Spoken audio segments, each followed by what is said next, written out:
इस बीच एक बड़ी खबर जम्मू से आपको देंगे, जहां पीएम पैकेज कर्मचारियों का प्रदर्शन लगातार जारी है। डीएपी नेता उनसे मुलाकात करने पहुंचे हैं, प्रदर्शनकारियों से वो मुलाकात कर रहे हैं। 215 दिनों से कर्मचारी लगातार प्रदर्शन पर डटे हुए हैं।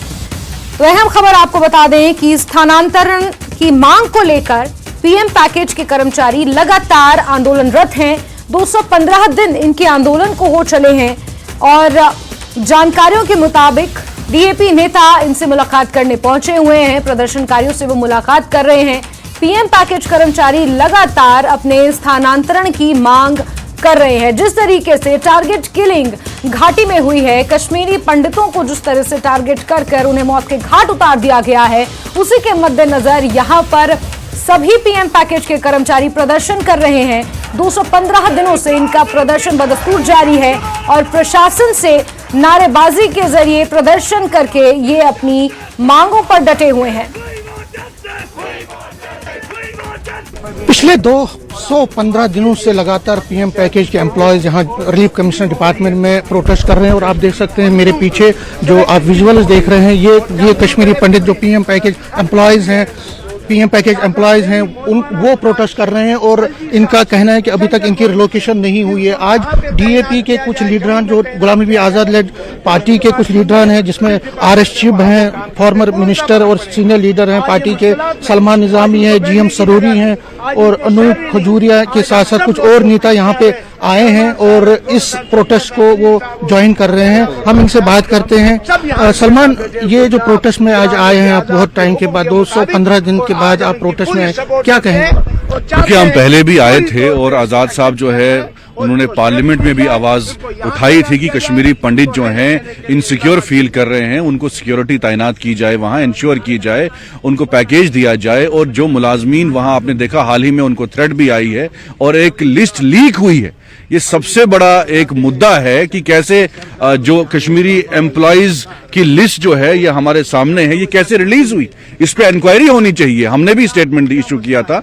और दूसरी बात यह है कि जितने भी मुलाजिम हैं, जब वहां आम लोग इनसिक्योर फील कर रहे हैं, जो कश्मीरी पंडित हैं, जिन पे थ्रेट है, जिनकी किलिंग्स हुई है, वो कैसे वहां जा सकते हैं? और आपने देखा जिस तरीके से कश्मीरी पंडित चाहे कश्मीर में हो, किस तरीके से उन प्रदर्शन करते हुए जो उन्होंने देखा, किस तरीके से उन पे लाठियां बरसाई गई। आज यहाँ कश्मीरी पंडित भाई बहन यहाँ जम्मू में हैं, इतने दिनों से ना यहाँ कोई सरकार की तरफ से कोई ऑथराइज्ड जो एडवाइजर हो या गवर्नर साहब आए हैं। तो एक माहौल जो जम्मू कश्मीर में बना है, जो दावा किया था 370 हटने के बाद जम्मू कश्मीर में आतंकवाद खत्म होगा, वो भी बेबुनियाद साबित हुआ। और हम इनकी लड़ाई में बिल्कुल शाना बशाना इनका साथ देंगे और हम चाहते हैं कश्मीरी पंडित जो हैं कश्मीर में बसें, वहां रहें, उनका उतना ही हक है जितना कश्मीरी मुसलमानों का है। चिब साहब, ये जो आप आए हैं, कि आपने देखा इनकी, क्या लग रहा है आपको, गवर्नमेंट को क्या कर रहा है? देखिए, बड़े दुख की बात है, सैकड़ों की संख्या में डिफरेंट डिपार्टमेंट्स में मुलाजिम हैं और आपने देखा होगा पिछले दिनों में गवर्नमेंट के बड़े टॉल क्लेम्स हैं कि everything is all right, Kashmir बिल्कुल पीसफुल हो गया है, टूरिज्म बढ़ गया है। ठीक है, टूरिस्ट आए होंगे, लेकिन कश्मीर में वो हालात नहीं है कि कश्मीरी पंडित हमारे भाई वहां जाके नौकरी कर सकें, वहां रह सकें। और जहां जहां सिलेक्टिव किलिंग हुई है, एक बार हुआ, 2 बार हुआ, 3 बार हुआ, लगातार ये सिलसिला जारी है। अब सरकार ने, मैं समझता हूं कि कुछ लोगों को यहां लाया भी है, लेकिन बड़ी सीधी सी बात है जो इनकी डिमांड है, जैसे हमारे साथियों ने यहाँ कहा और जैसे आजाद साहब ने भी बार बार कश्मीरी पंडितों के दुख और दर्द के बारे में जगह जगह उन्होंने अपनी स्पीचेस में, अपने भाषणों में हमेशा इस बात का समर्थन किया है कि कश्मीरी पंडित भाई जो हैं वो हमारे इस जम्मू कश्मीर का एक बाकी लोगों की तरह एक अंग है और हमें उनकी हर सहूलियत को ध्यान में रखना है। अब सबसे बड़ी बात यह है कि जब एक मुलाजिम वहाँ काम नहीं कर सकता और बहुत से यहाँ मुलाजमों की जगह खाली पड़ी हैं हर एक डिपार्टमेंट्स में, एक डिपार्टमेंट नहीं बल्कि हर एक डिपार्टमेंट्स में, चाहे वो एजुकेशन हो, चाहे वो हार्टिकल्चर हो, एग्रीकल्चर हो या दूसरे डिपार्टमेंट से आए, तो इनकी जो डिमांड है कि बड़ी जेन्युइन डिमांड है कि इनको वहां से यहाँ तैनात किया जाए, keeping in view the security problems faced by them in Jammu and Kashmir, in Valley में, और मिसालें सामने हैं। देखिए, फिल्में बनाने से तो कुछ नहीं होगा, फिल्मों में दिखाने से तो बात नहीं बनेगी, फिल्म तो फिल्म होती है, उसको छोड़ दीजिए आप। लेकिन प्रैक्टिकली सरकार को देखिए, रोज स्टेटमेंट आती है ऑनरेबल एलजी साहब की, रोज बयान आते हैं होम मिनिस्टर साहब के कि जी कश्मीर में सब कुछ ठीक ठाक है। अगर ठीक है तो फिर कश्मीरी पंडित भाइयों को सिलेक्टिव किलिंग क्यों हुई, क्यों इनका वहां नुकसान होता है? इसलिए जो इनकी जेन्युइन डिमांड है, जिसको हमारे जनाब आजाद साहब, डेमोक्रेटिक आजाद पार्टी के चेयरमैन, और जो हम सब लोग हैं, उनकी डायरेक्शन पर हमारा पूरा समर्थन जो है वो कश्मीरी पंडित भाइयों के साथ है। और हम भी डिमांड करते हैं, पुरजोर डिमांड करते हैं कि सरकार इनकी बात को माने और इनको रिलोकेट करके उनकी सर्विसेज को यहाँ जम्मू में उनको लाया जाए। तो आप देख सकते हैं जो ये डीएपी के लीडरान हैं, साफ कह रहे हैं कि कश्मीर में हालात इस पर ठीक नहीं है और जितने भी ये प्रोटेस्टिंग एम्प्लॉयज हैं उनकी जल्द से जल्द यहाँ जम्मू में मुंतकली होनी चाहिए। कैमरामैन चांद के साथ में समीर भट्ट, न्यूज़ 18 जम्मू। और सीधे रुख करते हैं हमारे सहयोगी समीर का ज्यादा जानकारियों के साथ इसी खबर पर जम्मू से हमारे साथ जुड़ चुके हैं। समीर, 215 दिनों से पीएम पैकेज कर्मचारियों का धरना प्रदर्शन, नारेबाजी जारी है, लेकिन सरकार की तरफ से अभी तक किसी तरह का कोई आश्वासन उन्हें नहीं मिल पाया है। जो स्थानीय पार्टियां हैं उनके लीडर्स उनके साथ आकर मुलाकात कर रहे हैं, लेकिन कोई ठोस आश्वासन उन्हें नहीं मिला है। समीर, कहीं ना कहीं जो प्रशासनिक कामकाज है वो भी प्रभावित हो रहा है। यहाँ पर प्रदर्शन जो ये कर्मचारी कर रहे हैं उनके परिवार प्रभावित हो रहे हैं। एक तरीके से माहौल जो है वो तनावपूर्ण बना हुआ है। इस बीच डेमोक्रेटिक आजाद पार्टी के कुछ नेता भी मैं आपके पीछे देख पा रही हूं। जरा इन तमाम पहलुओं को कवर करते हुए इनसे बातचीत करें समीर।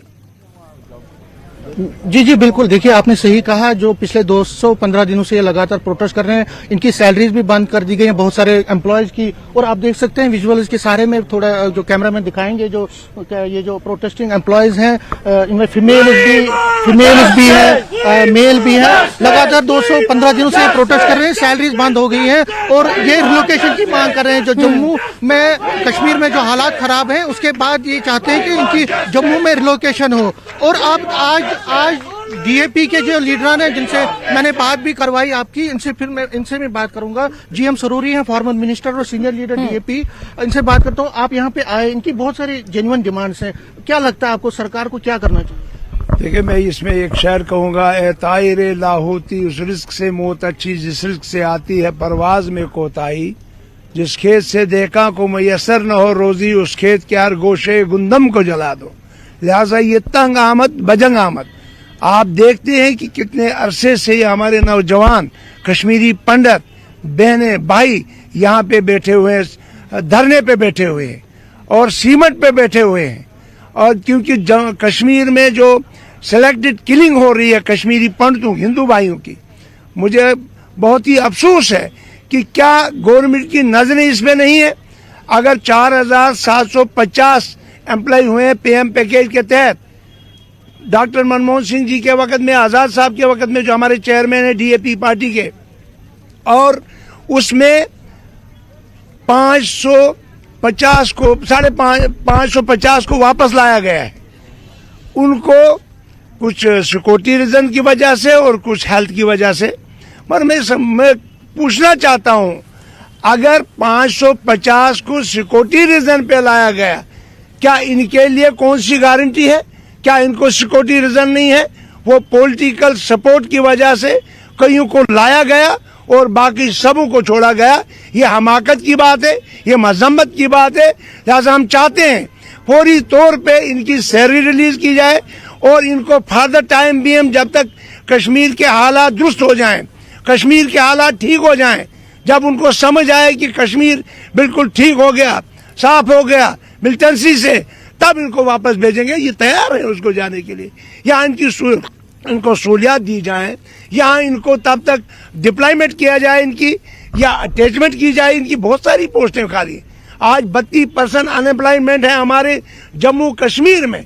लिहाजा उसकी तहत अगर देखा जाए तो यहाँ जम्मू में हजारों की तादाद में पोस्टें खाली है। कौन सा डिपार्टमेंट है जिस डिपार्टमेंट में पोस्टें खाली नहीं है? क्यों इनको एडजस्ट नहीं किया जा रहा है? क्यों इनकी तरफ नजरें नहीं डाली जा रही? जिसकी सपोर्ट हो सियासी तौर पे, जिसके पे नजर पड़े, उनको लाते हैं, बाकी को छोड़ देते हैं।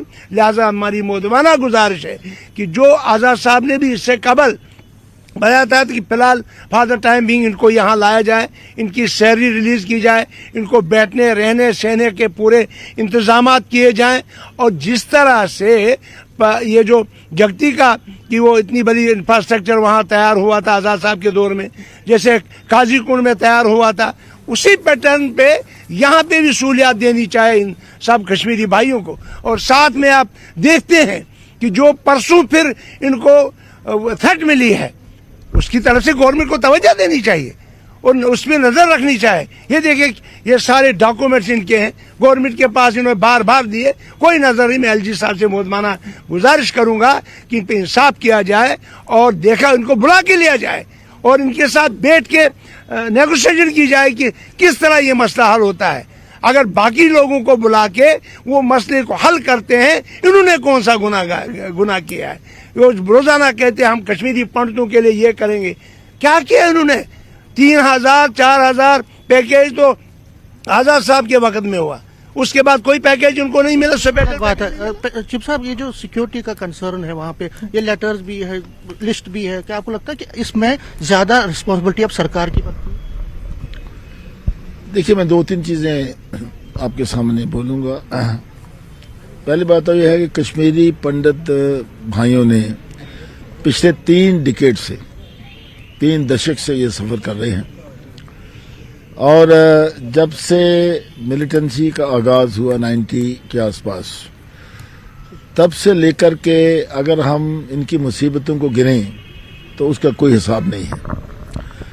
बीच बीच में अब जैसे जैसे सरकार आई, और खासकर ये जो सरकार अभी चल रही है, इन्होंने देशवासियों को या लोगों को ये इम्प्रेशन देते हैं कि हमारे कश्मीर में बिल्कुल हालात ठीक हैं, और कश्मीरी पंडित भाई जो यहाँ आपके सामने धरना देकर बैठे हुए हैं, जो डिमांड कर रहे हैं सुरक्षा के लिए, सिक्योरिटी के लिए, इनका तो कोई बड़ा इशू नहीं है कि सरकार के लिए इनको कश्मीर से वहां से लाना, जम्मू में तैनात करना, अलग अलग विभागों में तैनात करना, और जैसे जो भी उनकी सर्विस है उसके हिसाब से सर्विस लेना। देखिए, ये तो इनकार नहीं करते कश्मीर जाने के लिए, लेकिन सुरक्षा होनी चाहिए वहां। तीसरी बात मैं कहूंगा कि उदाहरण सरकार के सामने है, मिसालें सरकार के सामने हैं। आपने पिछले 1-2 महीने में देखा होगा कि 1 बार, 2 बार, 3 बार सिलेक्टिव किलिंग हुई, जबरदस्त तरीके से हुई। बार बार सरकार ने कहा कि हमने इंतजाम कर दिए हैं, अब ठीक हो जाएगा, लेकिन वो चीज नहीं हो रही है। चौथी बात मैं ये कहना चाहूंगा कि हजारों की संख्या में जो लोग हैं, और उसमें से इन्होंने 500-600 लोगों को, जो सिलेक्टिव लोग थे जिनकी पॉलिटिकल एफिलिएशन पर्टिकुलर पार्टी के साथ थी, या जो ब्लू व्हाइट बॉयज थे इनके, उनको सिक्योरिटी का रीजन देकर के, जब बीमारी का रीजन देकर के उनको ले आए। अगर ये 500 लोगों को ला सकते हैं तो 3-4-5 हजार जो लोग हैं उनको भी अलग अलग डिपार्टमेंट में लाया जा सकता है। तो मैं समझता हूँ कि ये बहुत बड़ा इशू है, बड़ी बदकिस्मती है। I will call it the most unfortunate part on the part of the government, कि इतनी बड़ी पॉपुलेशन जो इतना सफर किया पिछले 3 डिकेड से, उनकी बात को सुना नहीं जा रहा। इसलिए हम पुरजोर डिमांड करते हैं डेमोक्रेटिक आजाद पार्टी की ओर से कि इनकी बात को सुना जाए। हमारा पूरा समर्थन इनके साथ है और इनको रिलोकेट किया जाए जम्मू में। जी जी, बिल्कुल बिल्कुल समीर, तो इनको रीलोकेट करने की मांग यहां पर डेमोक्रेटिक आजाद पार्टी के नेता भी कर रहे हैं, और कहीं ना कहीं ये तमाम पहलू हैं जिस पर अब सरकार को गौर करने की जरूरत है, क्योंकि 6 महीने से ज्यादा का वक्त हो चला है। ये तमाम पीएम पैकेज कर्मचारी आंदोलनरत हैं, और कहीं ना कहीं इससे जो प्रशासन का कामकाज है वो भी प्रभावित हो रहा है और इनके परिवार भी प्रभावित हो रहे हैं। इस पर अब जल्द कोई आश्वासन या कोई ठोस कदम उठाने की सख्त जरूरत है। समीर, नजर आप बनाए रखिए, दोबारा जुड़ेंगे, जानकारियां लेंगे। फिलहाल के लिए शुक्रिया। और यहां वक्त एक छोटे से ब्रेक